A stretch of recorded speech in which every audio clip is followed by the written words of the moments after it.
In a world where the internet has become an absolute necessity, the divide between the digital haves and have-not is so acute. It's a problem that Kansas City Mayor Sly James, what was that? Your favorite mayor's favorite mayor, Sly James, and Salt Lake City Mayor Ralph Becker take very seriously. Both of their cities are partnering with Google Fiber in an effort to bring the newest internet technology to absolutely everybody, one city at a time. Erica Swanson heads up Google Fiber's community impact programs, and she is here with Mayor James and Mayor Becker for a conversation once again with Alexis Madrigal. Hello again.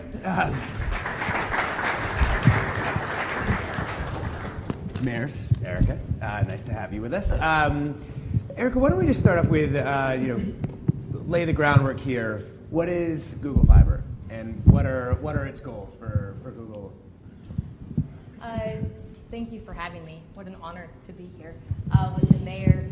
Google Fiber started a number of years ago with the goal of making the web faster for everyone. And at the same time, we believe we can make the web more affordable, more relevant, more useful for people who aren't yet online. As we just heard, this digital divide, the people who aren't yet online, is a significant issue. It's an issue that mayors care about. It's an issue that we care about. And the scope of it is quite significant. It's some 60 million. Does that work? Some 60 million households. We'll do it again. There we go. Is that better? Yeah, right? Better. Did I fix the technology? I think you did. Oh, excellent. Must be the problem working at Google. Everybody's like, can you fix my router? And you're like, I just work at Google. I can't fix And I'm the not a router. technologist, I'm a sociologist. Yeah. So we started to make the web faster, but we can also make it more affordable. And that's really important for closing the digital divide for the 60 million Americans who don't have it. And it's important to our company, it's important to me. My background is as a community outreach organizer and social justice advocate. And there's incredible work to do, and when we do it in partnership with people like Mayor James and Mayor Becker, we can really begin to put a dent in this pretty significant issue. So Mayor James, I want to go to you. Kansas City was the first Google Fiber city, I think, right? Yep. What did you learn in the rollout, and how has it gone? Well, it was very interesting. First, Google comes in with basically a product. Think of it as a puzzle and a jigsaw puzzle. But usually with jigsaw puzzles, you get a picture on the front so you know how it's supposed to look when it's corners. done. They brought a bunch of pieces in a brown paper bag that had no color on them and said, hey, here's this great stuff, put it together, figure out how it works. So the first thing that we learned is that we were co-joint first people with Kansas City, Kansas, which, by the way, is in a different state, has same name, right next to us, but not the same city. But we worked with Mayor Joe Reardon at Kansas City, Kansas, and we established a mayor's innovation team, and we brought those two groups together and said, you've got a year, figure out what we should and could do with this and work on it diligently and present us with a playbook, which they did. One of the things they discovered was the issue of digital exclusion. And that was highlighted very visibly because when Google started rolling out the product and the fiber hoods were created, fiber hoods were either neighborhoods or segments of neighborhoods, and it was an ingenious marketing tool where basically people paid to get in line to get a product that they would then have to pay for, and it was a big race because whoever paid the most and reached their goals first were the first ones to get it in the neighborhood. So we saw along the racial dividing line in the city, green in the more affluent parts, everybody's lit up, ready to roll, and yellow or red over on the other side where people aren't lit up and ready to roll. And we said, wow, I don't want to show this map on TV. Spoken like a mayor, yeah. Well, no, it was embarrassing because we hadn't really realized it before because there was no focal point for that discussion until Google came. So it caused us to roll into a different gear. And the one thing that I learned about it is that when people, at least in our city, learn of a problem that affects the entire community, all sorts of really cool entrepreneurial solutions pop up. And so, by the way, I'm going to outlaw couches at panels. There's. We should just kick it back. Yeah. There's nothing good No, the about only thing worse sitting are on the a couch. tall with chairs. candles. Yeah, where your feet don't touch Yeah, the your feet ground. aren't- yeah, It's like the big exactly. comfy couch. I think I'm you're, looking I for think the. you're rocking the There's couch. no way to Yeah. be cool. You know.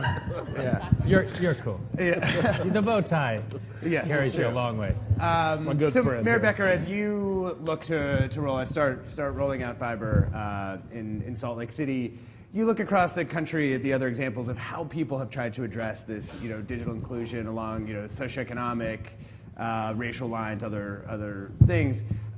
What are the kind of things you're trying to put in place at the beginning to try and maximize the levels of digital inclusion? Yeah, so first of all, I appreciate that Mayor James has led the way, been the early adopter, and we had the benefit of learning from his experience. And we were so excited when Google Fiber selected Salt Lake City as being the next round where they were going to really pull this off that I've got to say my initial reaction was great, bring it on, because everyone wants fiber. I mean, I'm in a campaign, I'm going door to door. It's one of the common things. It's like, when's Google Fiber coming? So my initial reaction was just real excitement over what the opportunity was going to present for our city in so many ways, both in terms of entrepreneurs, in terms of obviously speed of connections, people's ease, but also in terms of ways of bringing opportunities that we couldn't even imagine today.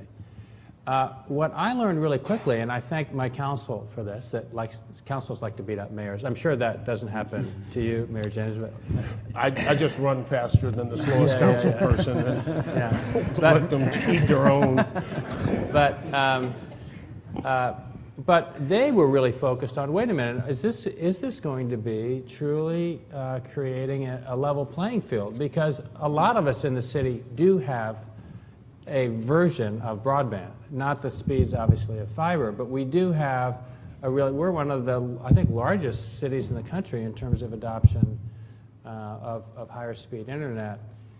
But our council really brought on board us, like the folks that don't have good internet connections, higher speed connections today, they're the ones who need it the most. And so how are we as a city going to move forward in a way that assures some equity across the spectrum, regardless of people's income? And I've got to say, our conversation quickly shifted beyond the sort of big initial issues about how are we going to provide the infrastructure, how are we going to provide the permitting to be able to enable this to move quickly enough, to one of how are we going to make sure that all parts of our city have equal access to broadband. And we've been looking at a variety of things, and we still have a ways to go. But it really has been a partnership with Google in that we've gone, okay, obviously we've got schools, we've got school kids, and it's just not a matter of access to broadband. If they don't have computers or access to the web in their homes in a meaningful way, they're left out. And a lot of kids in poverty, they don't have an iPad, they don't have a desktop at home. They may have an old cell phone, basically, in terms by our standards today. So we've been looking kind of across the board, whether it's libraries and schools and getting kids the equipment to be able to bring home. We have an Innovations High School that's been doing some really neat work that's now spreading through the school system to try to equalize the opportunity for everyone to have access. And we still have a ways to go. We actually just started construction on Google Fiber last week or the week before. But it's giving us time, I think, to be able to provide for it in a way that, as Mayor James said, if you just use a straight marketing tool, it's like, okay, the first neighborhoods that sign up and put the money forward, they're going to get it. Yeah, That immediately creates inequity. So we've been working on it. So, Erica, what specific kinds of initiatives can cities adopt when, whether it's Google Fiber or any other kind of like digital inclusion initiative? Like, what are the specific initiatives that you guys have rolled out? I think it's like other social issues. So the first is really understanding what is the scope of the issue in your city. So getting that baseline data, right? So in Salt Lake City, we know about 71% of households have internet at home. Okay, who doesn't? Why not? Right? What are those barriers? Who are they? We ran some of those surveys early on in Kansas City. That's been really helpful to us because then we know what the outreach needs to look like, how it is different neighborhood to neighborhood. who some of the community organizations and partners might be we need to work with, we can also then share that data in the spirit of open source data with our partners at the city and in community organizations. So getting good baseline data is really important. And then it's just applying some really good community organizing principles. So figuring out, okay, then where is the need? Geographically, where is it? Is it the east side? Is it the west side? Is it with seniors? Is it with low-income communities of color? Yes, yes, yes is the answer to really all of those. But then who are the organizations, who are the partners who are doing really good work there? The libraries, the community centers, the Boys and Girls Club, the urban leagues. Who are they? Where are they? What are they doing? And then how can we support that work? And then how can we finally build an ecosystem around it so that it's not just us supporting that work and the city hopefully supporting that work, but we're getting other funders, other stakeholders, both public and private sector, to step into.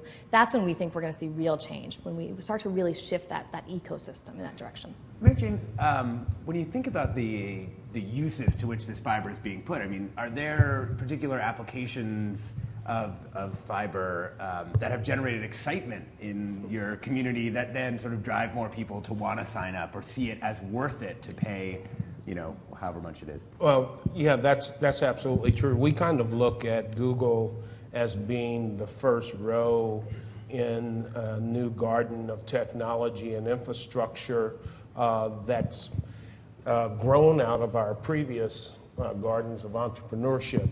One thing about the divide, though, it's not enough to build the infrastructure and to put tablets or computers or anything in somebody's hand.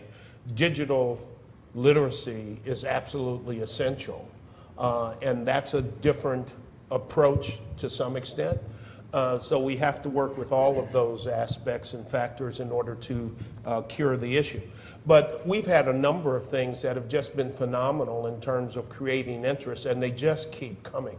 Perhaps the first one was, keeping in mind that Kansas City, Kansas, and Kansas City, Missouri are two separate cities, but in a lot of areas, the separation is simply a line down the middle of the street. And to the west is Kansas, and to the east and the more favorable part of the area is Missouri. I like Kansas most of the time. But Startup Village started. It was one of the very first neighborhoods that had it. And Startup Village was simply a person who had a couple or three houses in the area, got them hooked up with fiber, and then allowed and invited entrepreneurs with ideas from wherever to come and live at the house for a period of time. I think 6 months was the original time, and work out their ideas using fiber. And I remember running into, I was at the Kauffman Center for 1 Million Cups thing, and it was with Code for America. It was a reception. And in walk 4 kids who looked really tired. And by kids, I'm talking about 16 or 18-year-olds. They were all 18-year-olds, 3 guys and a young woman. And I started talking to them, found out that they had literally drove to the reception off the highway from Boston to go live at Startup Village and test out their ideas for residential, lower-end 3D printers and the programming and software for that. And they're still in town, they're making money, and they've got a business, and that's where they started. And they came from Boston. Another young boy was dropped off by his parents, reluctantly, I might add, from Texas at Startup Village. Young kid out of high school, trying to decide between Harvard and Stanford and MIT what he was going to do, and he lived there and started a little business on his own.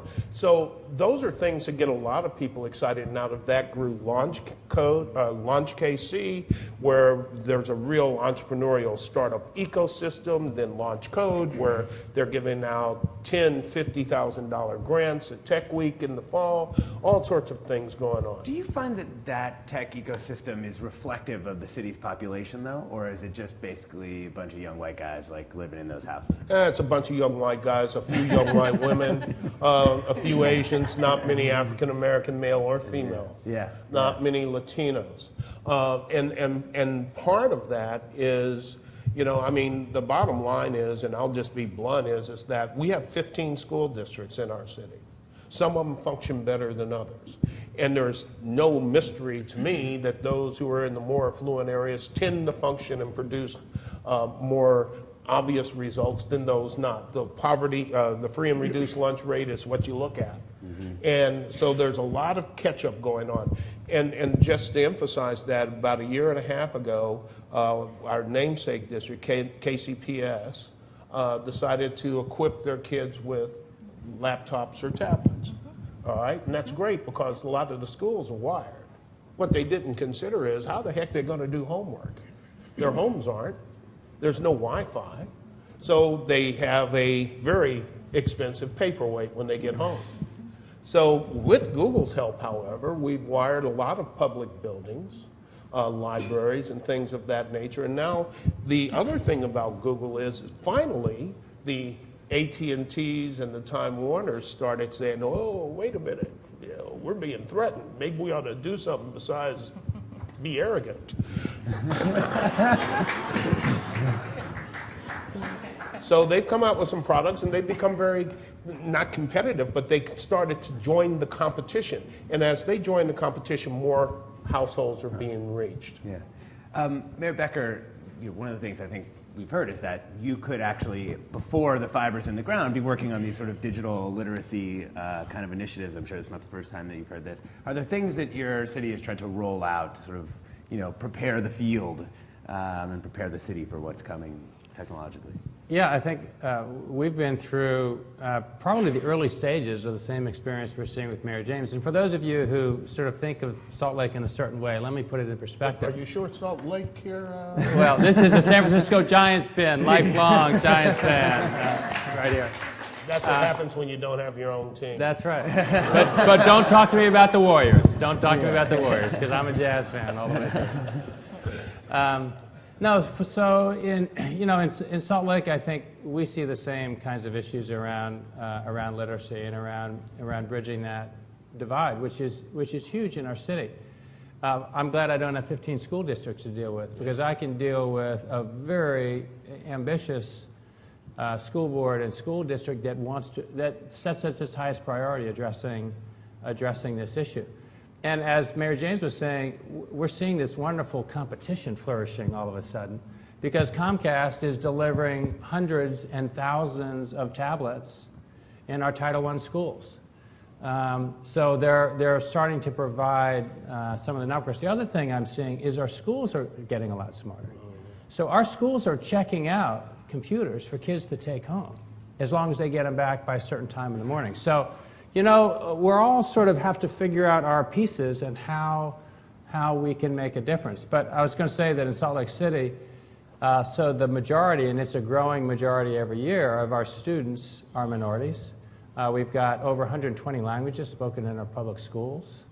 Our city has changed so dramatically from not just 40 years ago when I moved to Salt Lake, but the last 20 years and 15 years.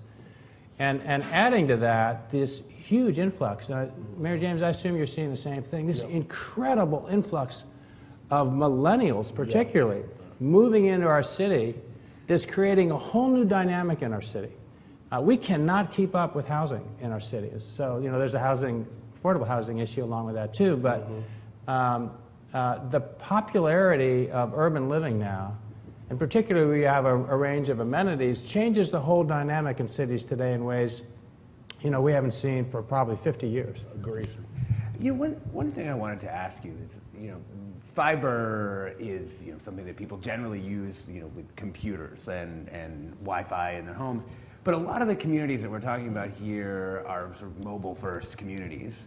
So how are you thinking about that? Because you've got these big, wired providers coming in, but it's the wireless carriers who are actually sort of carrying a lot of the traffic from the communities that we're talking about here. So are there things you're doing specifically to target people digital literacy on their phones and getting the most out of their phones as sort of a creative tool, because that's what you've got, that's what you're going to use? Well, within city government, we certainly are.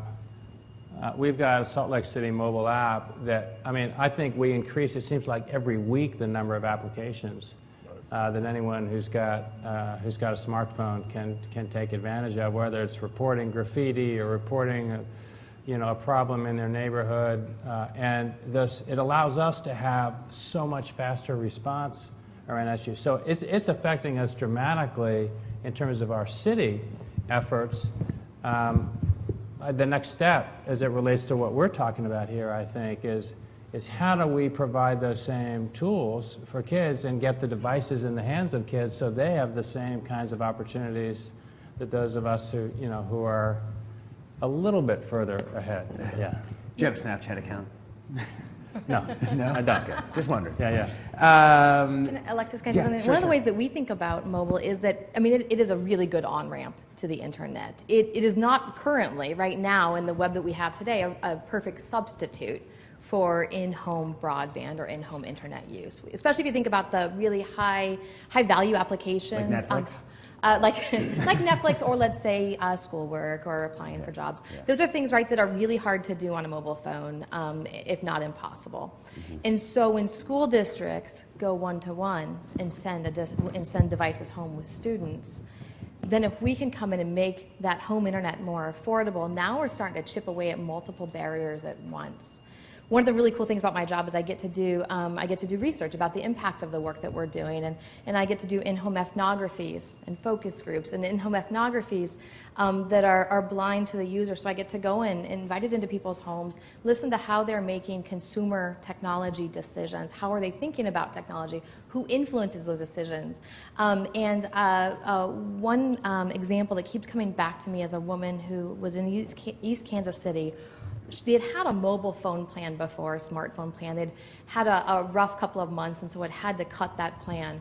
But her daughter came home from school with a new laptop.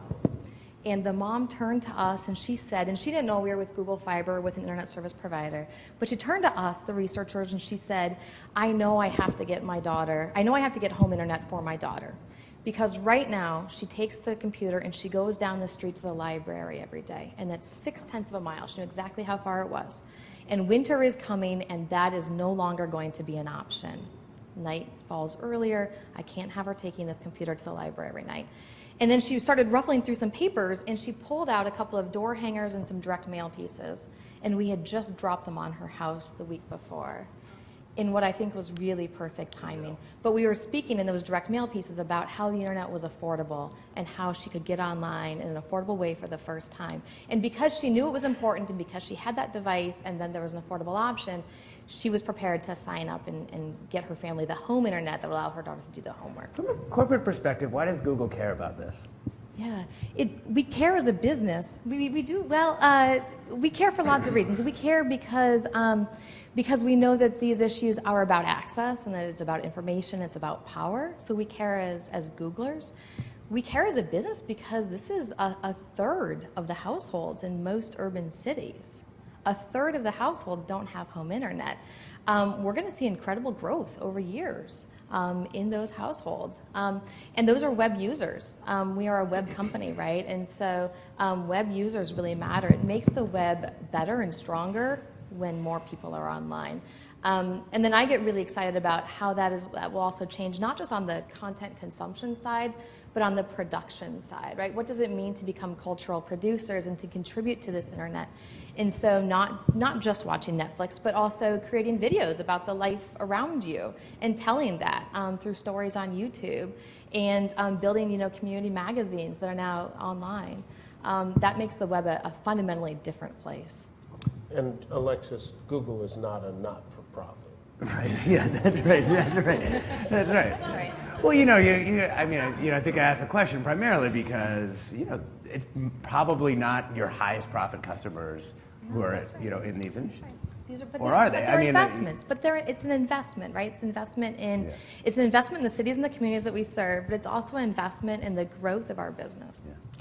I think there's another piece of this too, and I'm sure, particularly in communities that have public power and public utilities across the board, we need to be looking at real broadband, at fiber, and access to the household, just like we look at electricity or water or gas, in the sense that we need to cross-subsidize, so those who can't afford have equal access with those who can afford. And we do that with a lot of our other utilities.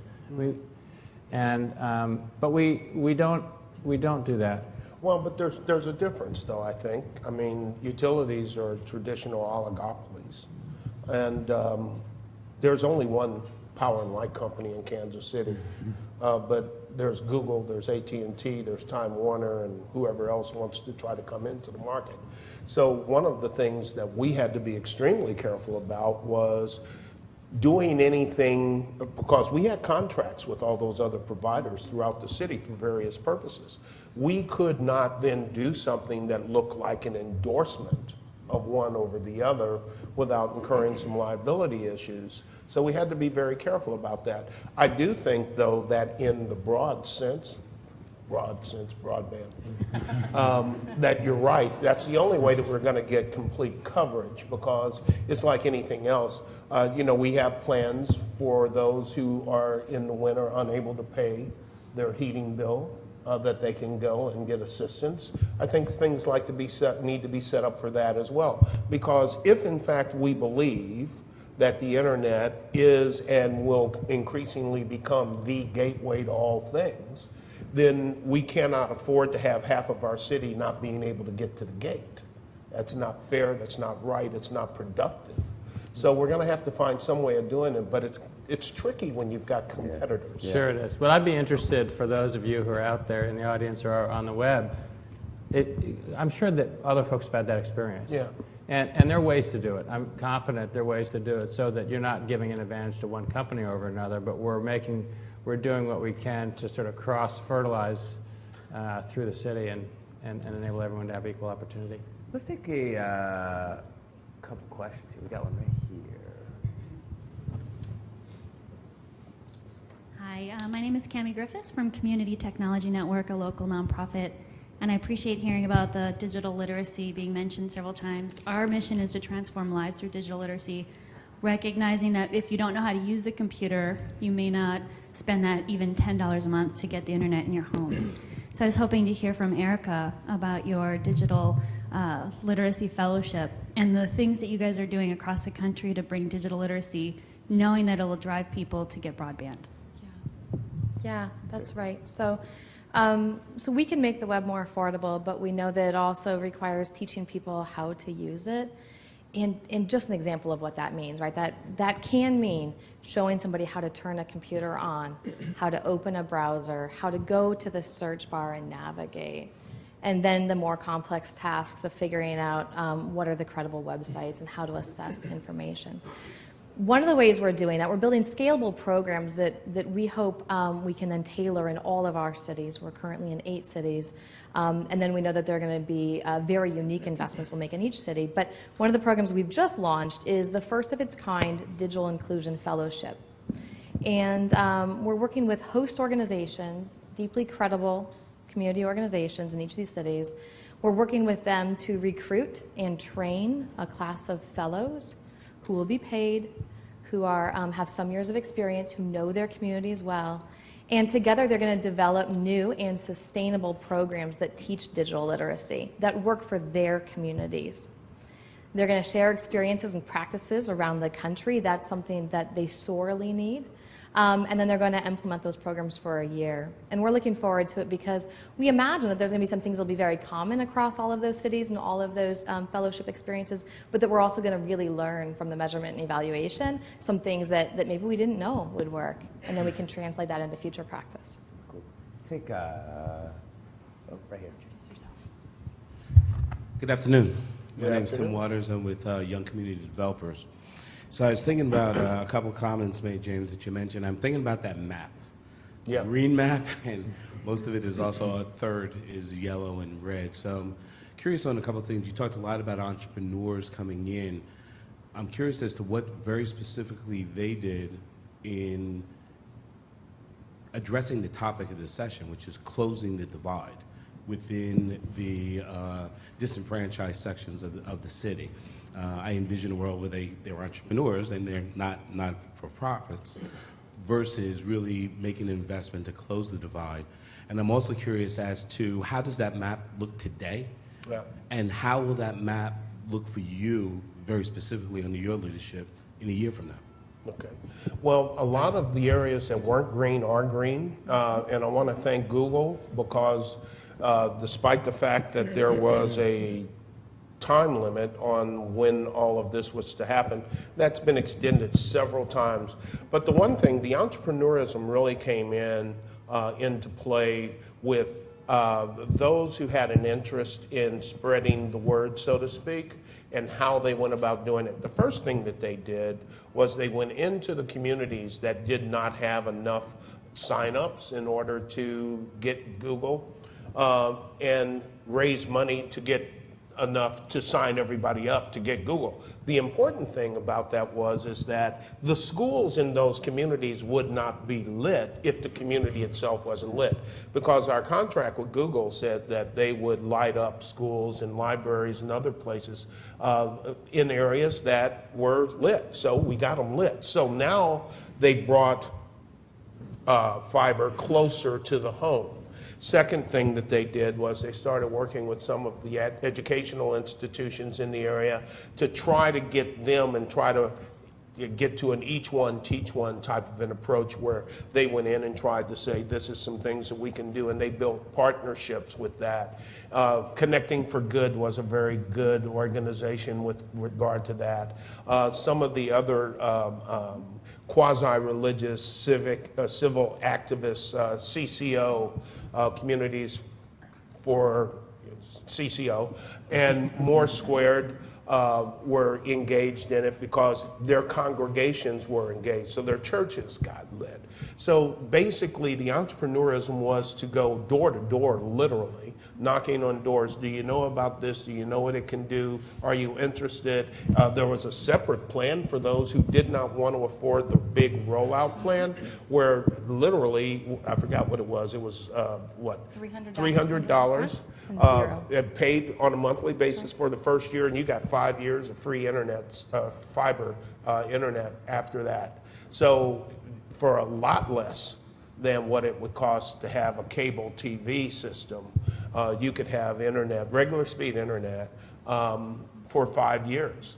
And that was a plan that really got a lot of play. And there was a lot of activity around getting that $300 all over. Our next big frontier is getting all of our public housing units wired. That's where we're at now. We're working with a lot of people, some people from around the country, on some strategies for that. We're making some headway there. So I expect that the yellow area like this will be like this by the time we leave, because there's always going to be somebody who doesn't want to do it or someplace. But it's going to be markedly reduced, and it already is markedly reduced. I'd be willing to say that it's probably at least half of what it was.